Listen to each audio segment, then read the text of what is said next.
नमस्कार दोस्तों, स्वागत है आपका मेरे चैनल पर। और आज हम बात करेंगे दिल्ली मुंबई एक्सप्रेसवे की, जिसकी हाल ही में क्या प्रगति हुई है, इसकी क्या अहमियत है और आने वाले काफी दिनों तक यह किस तरह जुड़ा रहेगा बाकी एक्सप्रेसवे नेटवर्क से। दोस्तों, अगर आप रोड इंफ्रास्ट्रक्चर और कनेक्टिविटी में रुचि रखते हैं तो वीडियो को अंत तक जरूर देखें और चैनल को सब्सक्राइब करना ना भूलें। आइए तो सबसे पहले बात करते हैं इनॉग्रेशन की। 17 अगस्त 2025 को प्रधानमंत्री नरेंद्र मोदी ने द्वारका एक्सप्रेसवे दिल्ली सेक्शन और अर्बन एक्सटेंशन रोड UER-2 का उद्घाटन किया, जिनकी कुल लागत लगभग 11,000 करोड़ रुपए है। यह दिल्ली NCR में कनेक्टिविटी और ट्रैफिक रिहाई के लिए गेम चेंजर साबित हो सकते हैं। इसे लेकर नितिन गडकरी का बयान भी सामने आया है। आइए सुनते हैं कि उन्होंने क्या कहा है।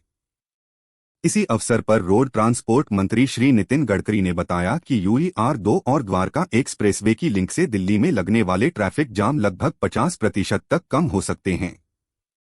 साथ ही उन्होंने बताया कि जल्द ही इन एक्सप्रेसवे को दिल्ली मुंबई एक्सप्रेसवे, दिल्ली कटरा एक्सप्रेसवे, नई दिल्ली देहरादून एक्सप्रेसवे इत्यादि से जोड़ा जाएगा।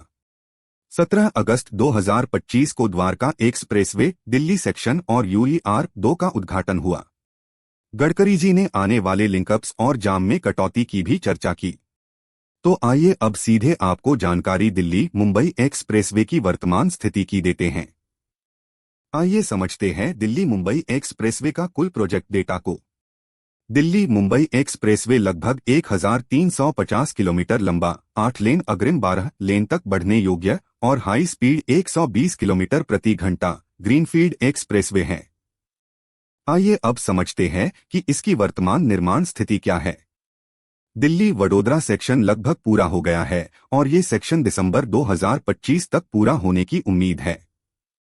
आइए अब इस पर पड़ने वाले मॉनसून के प्रभाव को भी समझते हैं, जो कि एक्सप्रेसवे के निर्माण कार्य में रुकावट ला रहे हैं।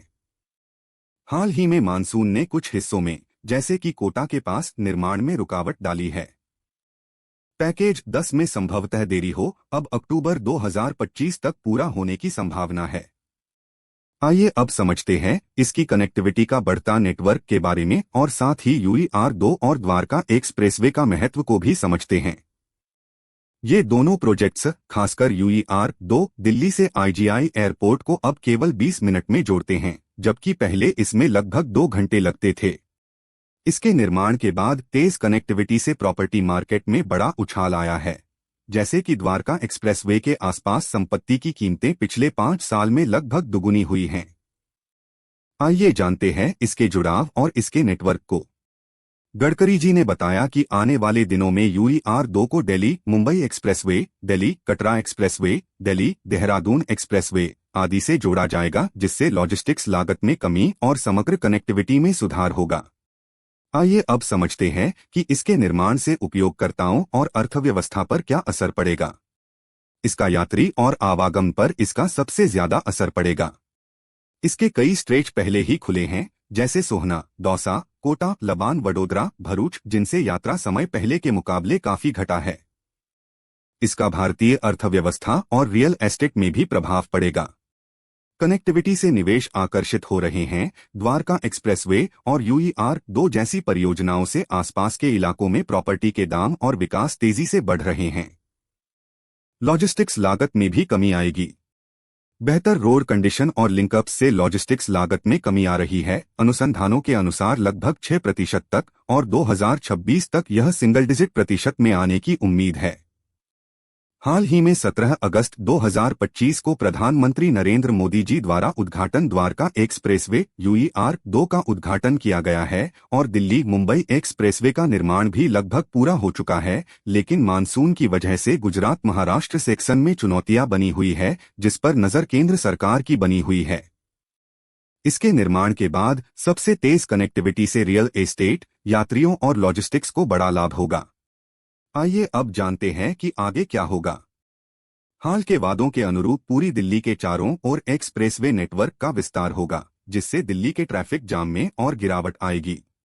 लेकिन आपको बता दें कि दिल्ली मुंबई एक्सप्रेसवे की पूरी ओपनिंग 2025-26 के साल में हो सकती है और साथ ही दूसरी ओर UER-2 व अन्य स्पर्ज का जुड़ाव ये भारत के इंफ्रास्ट्रक्चर की तस्वीर बदल देंगे। तो दोस्तों, ये थी दिल्ली मुंबई एक्सप्रेसवे से जुड़ी ताजा अपडेट और आपको बता दें कि काम तो पूरा हो चुका है, बस मानसून ने 1 से 2 सेक्शन के बीच रुकावट बना दी है, जिस कारण देरी हो रही है और ये भी जल्द ही तैयार कर उद्घाटन की उम्मीद जताई जा रही है, लेकिन इस वर्ष ये संभव होना मुश्किल लग रहा है फिलहाल। तो आज के लिए बस इतना ही। अगर आपको वीडियो पसंद आई हो तो वीडियो को लाइक करें और हमारे चैनल PG न्यूज़ इंडिया को सब्सक्राइब कर लीजिए। आपके सुझाव और सवाल नीचे कमेंट्स में जरूर लिखें। धन्यवाद। जय हिंद, जय भारत।